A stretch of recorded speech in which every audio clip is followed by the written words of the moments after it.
Brilliance Audio presents True Heart's Desire by Caroline Fyffe, performed by Scott Merriman. San Francisco, California, February 1881. One ticket to Eden, Colorado?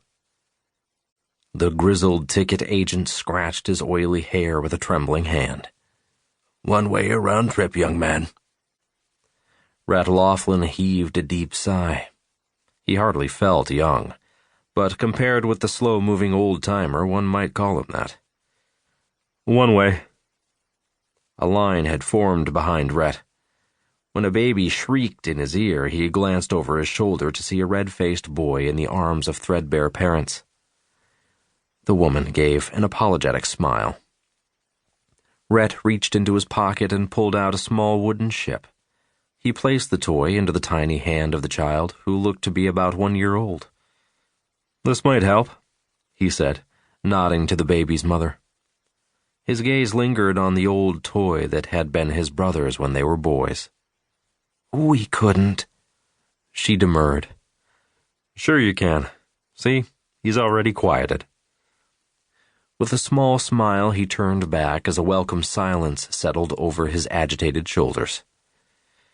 The ticket agent was waiting. "Continental Pacific Union will take you into southern Wyoming territory where you'll have to take a stage south if you don't want to buy a horse." Uncertainty tried to muddle Rhett's resolve, tried to jumble his thoughts. "No, I've finally made a decision." He shoved forward the fare, the folded newspaper clasped beneath his arm, feeling heavy. Not in weight, but for the part the paper played in his decision to leave San Francisco and his father. The old-timer slowly counted Rhett's cash, arranging the money properly in his drawer, unmindful of everyone waiting. He pushed back a large ticket printed in red ink. "Don't be late. Train runs on time. She'll pull out not caring if you're on or off." The deed done, Rhett left the cramped office and strode down the busy San Francisco street, the view of the bay easing his spirits. He'd miss the mist on his face and the sound of the foghorns, the large white gulls always looking for a handout. The city was in his blood. He'd been born and raised here. "It's time to make some changes. Not for me, but for Sean." He smiled and nodded at the women, but didn't cross the street to talk. Instead, he turned sharply and entered a 2-story boarding house. Dallas, sitting by the front window, bolted toward Rhett in welcome. Rhett leaned down and rubbed the dusty brown-haired mix on the neck, thankful the dog hadn't been lost along with his brother. "You're going, then?" Elmer, another boarder, called from a small table where he played solitaire. "I am. On tomorrow's train. But first I'm going to visit my father, say goodbye." He'd lost his father just as much as he'd lost Marjorie and Sean.